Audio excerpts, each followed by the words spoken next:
आइए आज हम लोग क्लास 10 का एक चैप्टर पढ़ते हैं जिसका नाम है क्वाड्रेटिक इक्वेशन। क्वाड्रेटिक इक्वेशन को हिंदी में द्विघात समीकरण कहा जाता है। द्विघात समीकरण कहा जाता है। क्वाड्रेटिक इक्वेशन को हिंदी में द्विघात समीकरण कहा जाता है। द्विघात समीकरण होता क्या है उसके बारे में पहले जानते हैं, फिर इसके बारे में डिटेल से इसका चर्चा करेंगे। देखिए, द्विघात समीकरण क्या होता है, मतलब क्वाड्रेटिक इक्वेशन क्या होता है। सबसे पहले तो हम इक्वेशन को समझते हैं। इक्वेशन का मतलब क्या होता है कि कुछ भी लिखा हुआ है, जैसे 2x + 3 इक्वल टू में कुछ भी लिखा हुआ है 2, 3, 0 कुछ भी लिखा हुआ है, मतलब ये इक्वल टू का साइन, ये इक्वल टू का साइन बताता है कि इक्वल टू का साइन बताता है कि ये इक्वेशन है। अगर यहाँ पे सिर्फ 2x + 3 लिख दिया जाए तो ये इक्वेशन नहीं कहलाएगा। ये क्या कहलाएगा? एक टर्म कहलाएगा। ये इक्वेशन नहीं कहलाएगा। मतलब इक्वेशन कहलाने के लिए आपके पास एक इक्वल टू का साइन होना चाहिए और इक्वल टू के बाद कुछ रहना चाहिए, या 0 हो गया, 1 हो गया, 2 हो गया, कुछ भी रहना चाहिए। ठीक, तो हम यहाँ पे इक्वेशन को नहीं, हम लोग कौन इक्वेशन का बात कर रहे हैं? क्वाड्रेटिक इक्वेशन का बात कर रहे हैं। तो क्वाड्रेटिक इक्वेशन के लिए हमें दो घात होना जरूरी है। दो घात का मतलब 2 पावर होना चाहिए। 2 पावर कहने का मतलब कि अगर हम यहाँ पे 2x² + 3x लिख दें या +2 लिख दें, 2x² + 3x + 2 इक्वल टू कुछ दे दें, 0 दे दें, तो ये क्या बन जाएगा? ये हमारा बनेगा क्वाड्रेटिक इक्वेशन। ये क्वाड्रेटिक इक्वेशन इसीलिए बन जाएगा क्योंकि ये जो इक्वेशन है इसका मैक्सिमम पावर आप बताइए। तो मैक्सिमम पावर क्या होता है? पावर जो भी वेरिएबल होता है उसके ऊपर में जो लिखा रहता है उसको क्या कहते हैं? पावर कहते हैं, या हिंदी में घात कहते हैं। तो ये जो आपका लिखा हुआ है इक्वेशन, इस इक्वेशन के ऊपर में देखिए आपका क्या लिखा हुआ है? 2 लिखा हुआ है। तो जब भी पावर 2 रहेगा, मैक्सिमम पावर 2 रहेगा, तो उसी को हम लोग क्या कहते हैं? द्विघात समीकरण कहते हैं या क्वाड्रेटिक इक्वेशन कहते हैं। जैसे अगर हम यहाँ पे लिख दें 2x³ + 3x² + 5 = 0, तो क्या आप बताइए कि क्या ये क्वाड्रेटिक इक्वेशन है? तो आप कहिएगा कि ये क्वाड्रेटिक इक्वेशन नहीं है क्योंकि इसका मैक्सिमम पावर कितना है?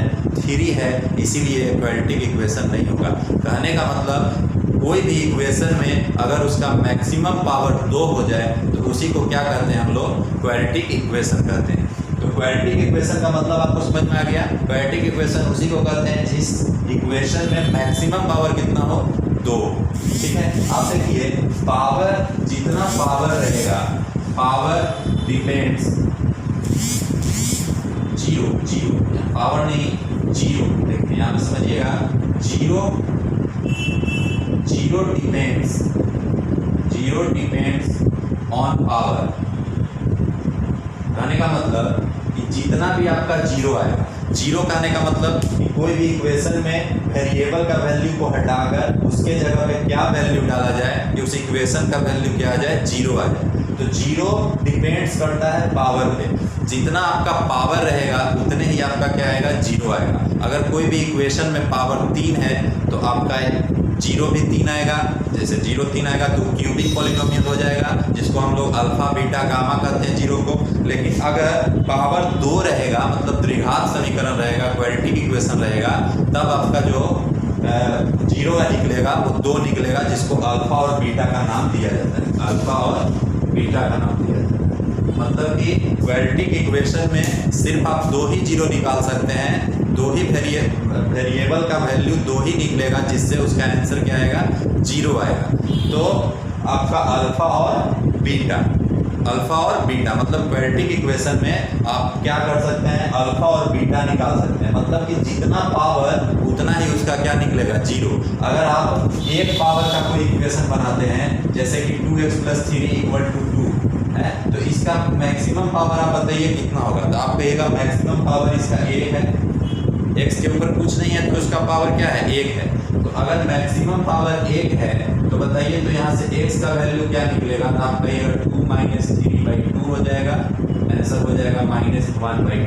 मैंने कहने का मतलब -1/2 कहने का मतलब कि देखिए इसमें 1 क्या था? आपका पावर था, 1 पावर था, तो आपका आंसर भी कितना आया भाई? 1 आया। 1 आ गया इसका आंसर। तो कहने का मतलब यही हुआ कि जितना आपका पावर रहेगा इक्वेशन में उतना ही आपका क्या आएगा, 0 आएगा, उतना ही आपका क्या आएगा, आंसर आएगा। उससे ज़्यादा आंसर नहीं आ सकता है। 3 पावर रहेगा तो 3 0 आएगा, 2 पावर रहेगा 2 0 आएगा, 1 पावर रहेगा 1 0 आएगा।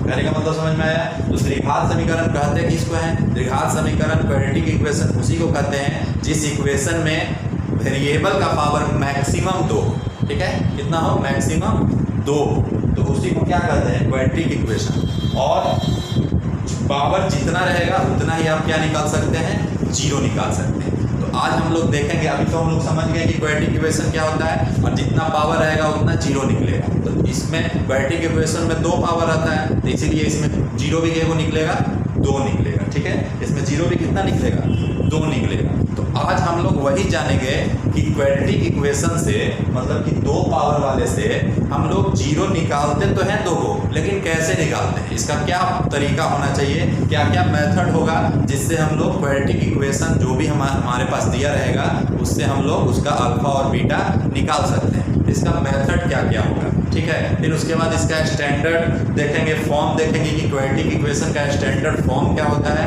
उस हिसाब से फिर उसको आगे हम लोग तरीका मेथड पढ़ेंगे। और मेथड पढ़ने के बाद फिर आपको बताएंगे कि क्वाड्रेटिक इक्वेशन जो भी दिया रहेगा उससे अल्फा और बीटा का वैल्यू आप कैसे निकाल सकते हैं। तो आइए अब हम लोग देखते हैं क्वाड्रेटिक इक्वेशन का थोड़ा सा और डिटेल में समझते हैं, और डिटेल में समझने के बाद फिर हम आपको इसका मेथड बताते हैं कि किस मेथड से, कैसे कैसे मेथड से आप लोग इसका अल्फा और बीटा का वैल्यू निकाल सकते हैं। तो अभी हम लोग क्वाड्रेटिक इक्वेशन के स्टैंडर्ड फॉर्म और फिर उसके बाद उसके मेथड के बारे में पढ़ते हैं। चलिए देखिए, अब हम लोग क्वाड्रेटिक इक्वेशन को थोड़ा सा और डिटेल में समझते हैं क्या होता है क्वाड्रेटिक इक्वेशन। तो क्वाड्रेटिक इक्वेशन जो होता है, द्विघात समीकरण जो होता है वो इस फॉर्म में लिखा जाता है, ax² + bx + c, मतलब जो इसका स्टैंडर्ड फॉर्म होता है।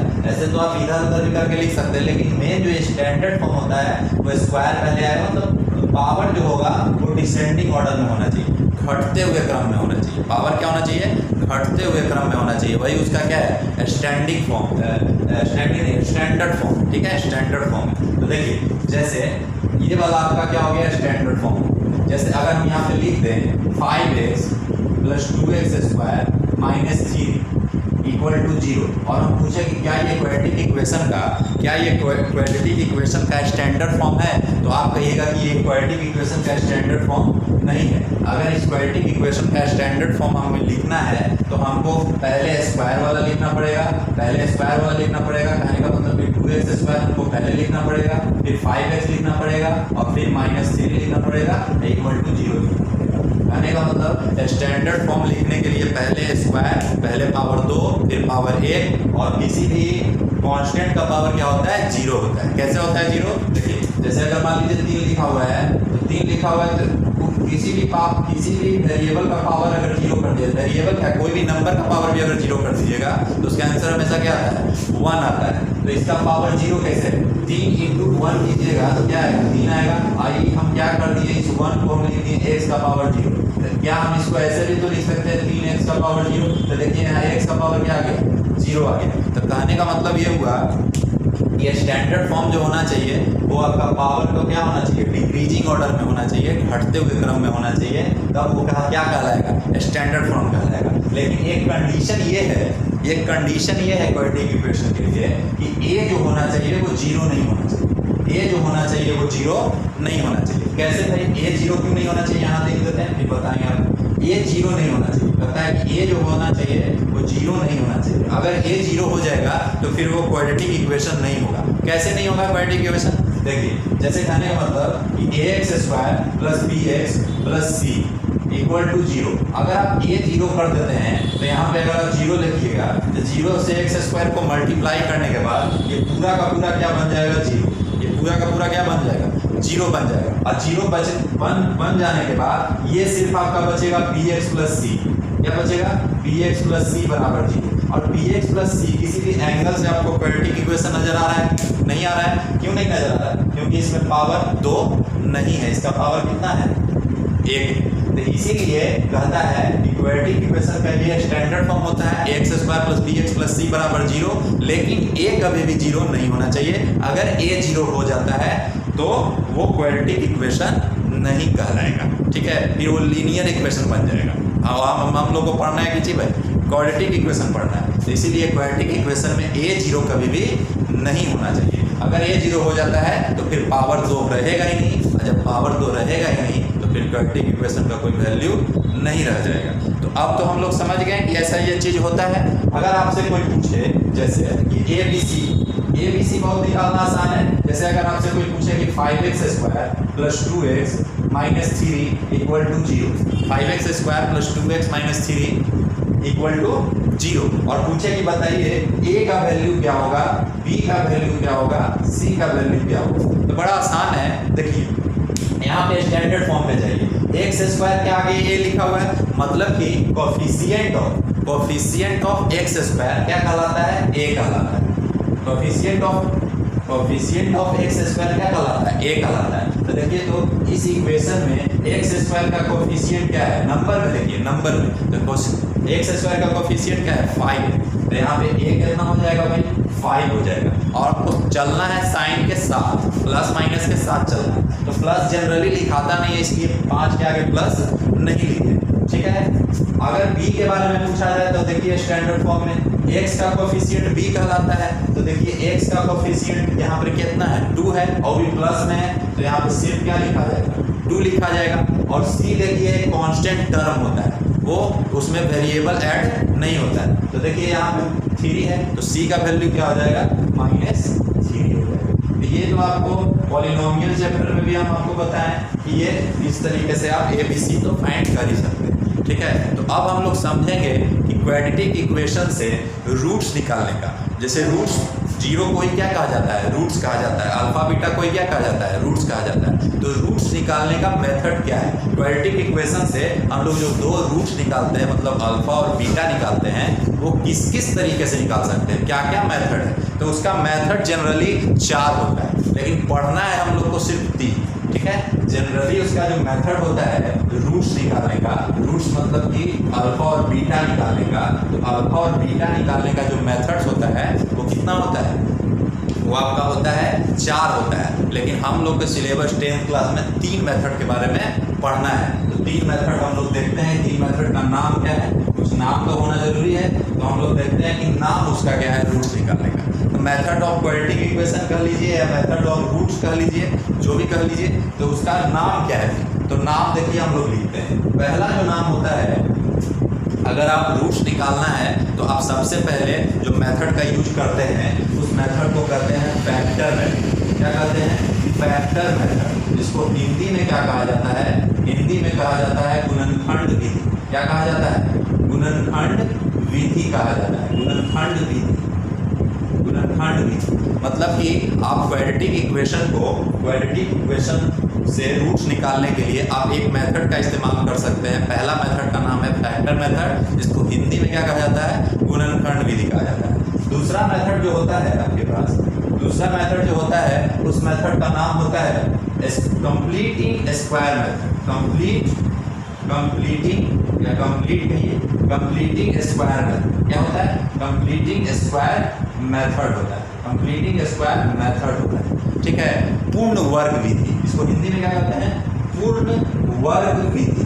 पूर्ण वर्ग विधि हिंदी भी देखते रहिए, बिहार बोर्ड CBSE दोनों हो जाए। कंप्लीटिंग स्क्वायर मेथड जिसको कहते हैं पूर्ण वर्ग विधि। और तीसरा एक और मेथड होता है जिसको हम लोग कहते हैं फॉर्मूला मेथड। क्या कहते हैं इसको, फॉर्मूला मेथड।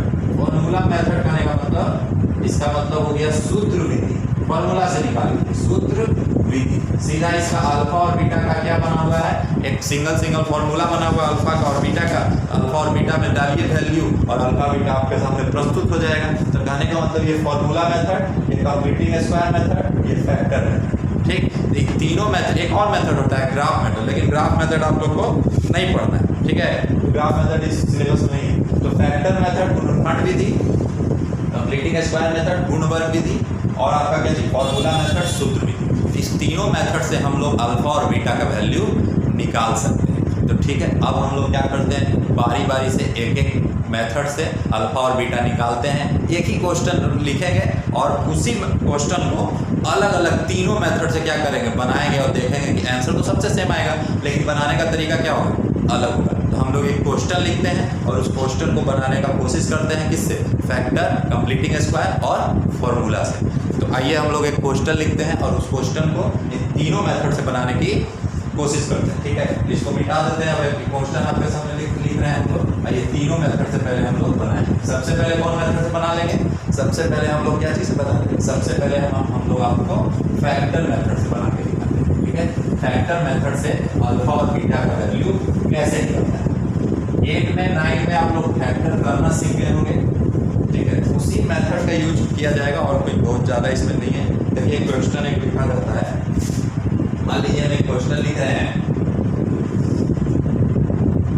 ये लिख रहे हैं 2x स्क्वायर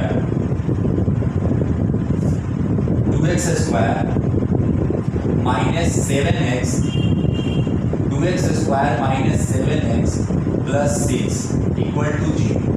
ठीक है, तो ये आप कहिएगा कि हाँ ये स्टैंडर्ड फॉर्म तो लिखा हुआ है भाई, पहले स्क्वायर फिर एक्स फिर कॉन्स्टेंट, 0 भी है, क्वाड्रेटिक इक्वेशन हो ही गया क्योंकि पावर कितना है, 2 है। ठीक है, पावर कितना है, 2 है।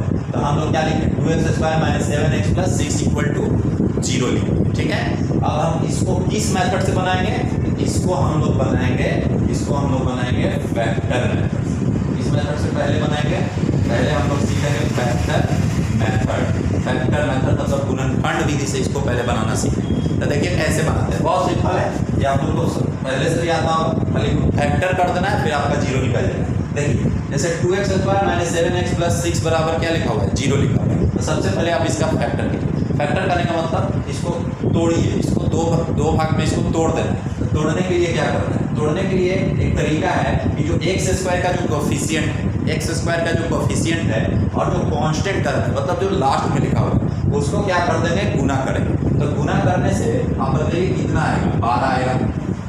6 को 2 से अगर आप मल्टीप्लाई करिएगा तो 12 आ जाएगा। ठीक है, और जो मिडिल टर्म है, मिडिल टर्म कितना है, 7 है। तो मिडिल टर्म जो 7 है माइनस 7, इसको 2 भाग में तोड़िए।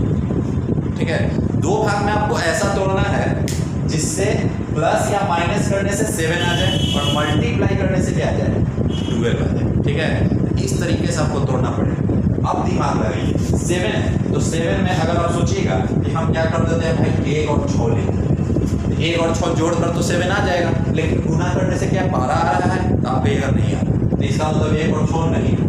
ठीक है, आप कहिएगा कि 2 और 5 लिख देते हैं, तो 2 और 5 से तो 7 आ जाएगा, लेकिन क्या गुना करने से 12 आ रहा है, तो आप कहिएगा नहीं आएगा। तो इसका मतलब क्या फैक्टर होना चाहिए, तो फैक्टर आपको दिमाग लगाना है। तो आपको फैक्टर यहाँ से मिल रहा है कितना, 3 और 4। तो अगर ये माइनस 7x को हम माइनस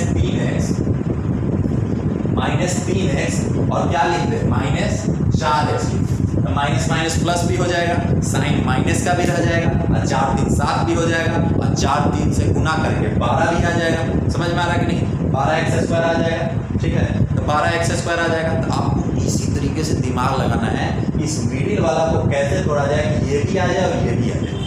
ठीक है, तो देखिए अब हम लोग क्या करेंगे, इसको तोड़ दिए हैं, तो अब यहाँ पे लिखेंगे, कैसे लिखेंगे, पहले 2x स्क्वायर लिख देंगे जैसे लिखा हुआ है।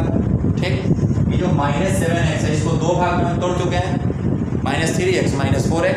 तो इस 7x को 7x ही लिखेंगे, लेकिन 2 भाग में लिख देंगे, माइनस 3x माइनस 4x और प्लस 6 इक्वल टू 0। ठीक, अब देखिए यहाँ पे 3 टर्म था, अब कितना टर्म हो गया, 4 टर्म हो गया।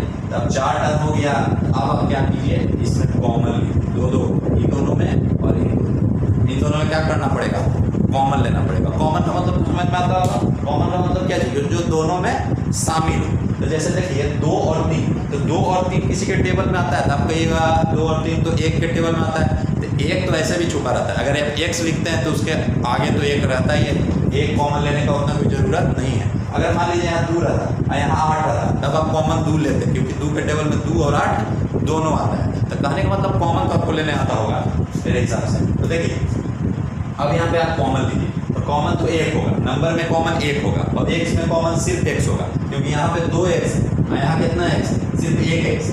ठीक है, तो कॉमन कितना होगा, 2x कॉमन तो होगा नहीं क्योंकि इसमें है 2x, लेकिन इसमें 2 को तो x है नहीं, तो इसमें इससे कॉमन कितना होगा, सिर्फ x होगा। ठीक है, और 1 कॉमन होगा तो 1 लिखने का कोई ज़रूरत नहीं है। तो आप क्या करिए, सिर्फ यहाँ पे कॉमन क्या लिखिए, x।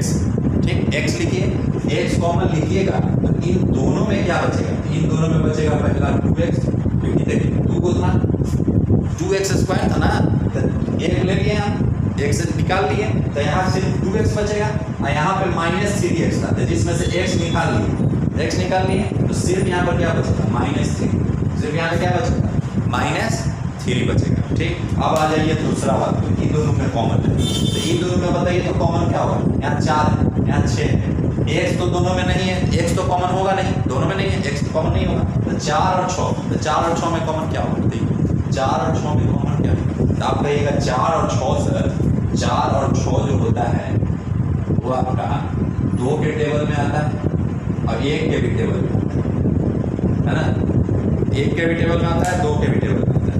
तो आप कॉमन क्या लीजिएगा, तो आप कॉमन लीजिएगा जो मैक्सिमम नंबर के टेबल में आ रहा है ना, वही आपको कॉमन है।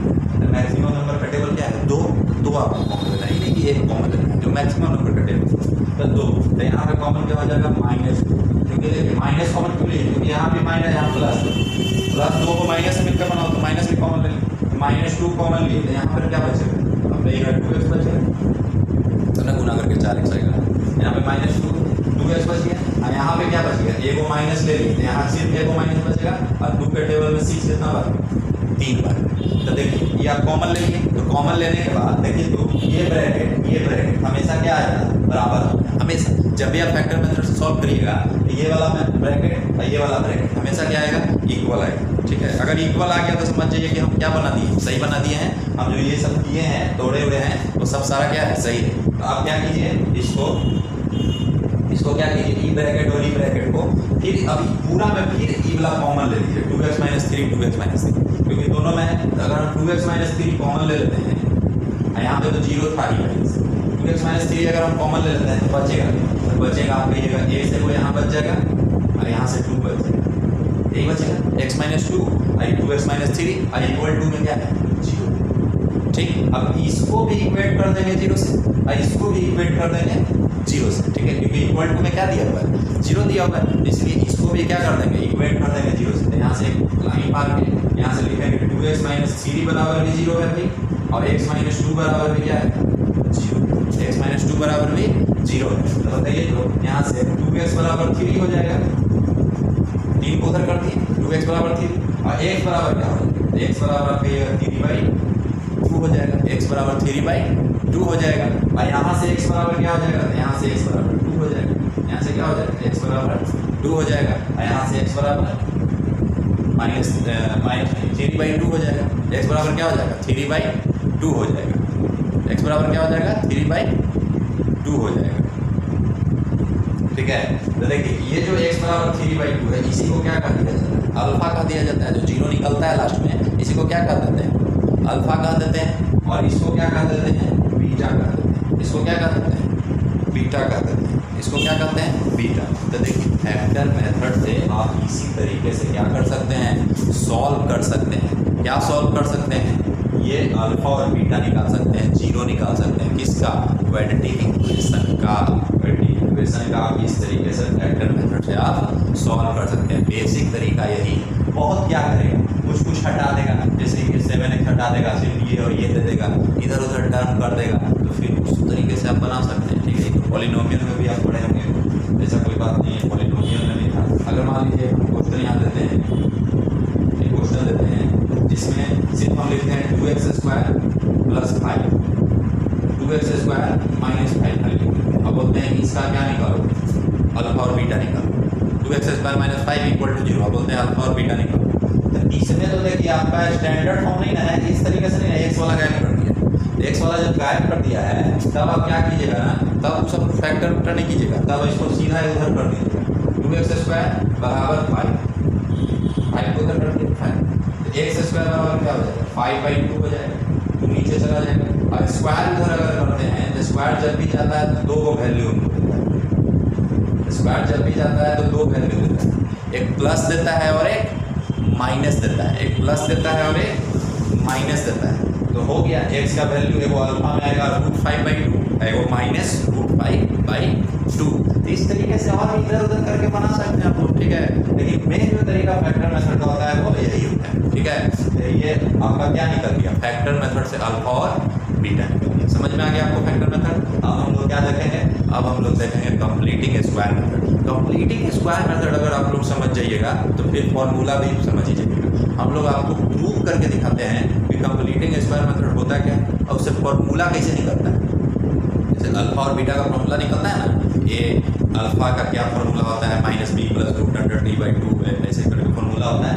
तो फॉर्मूला आप लोग को प्रूव करते हैं कैसे आया फॉर्मूला, ठीक है।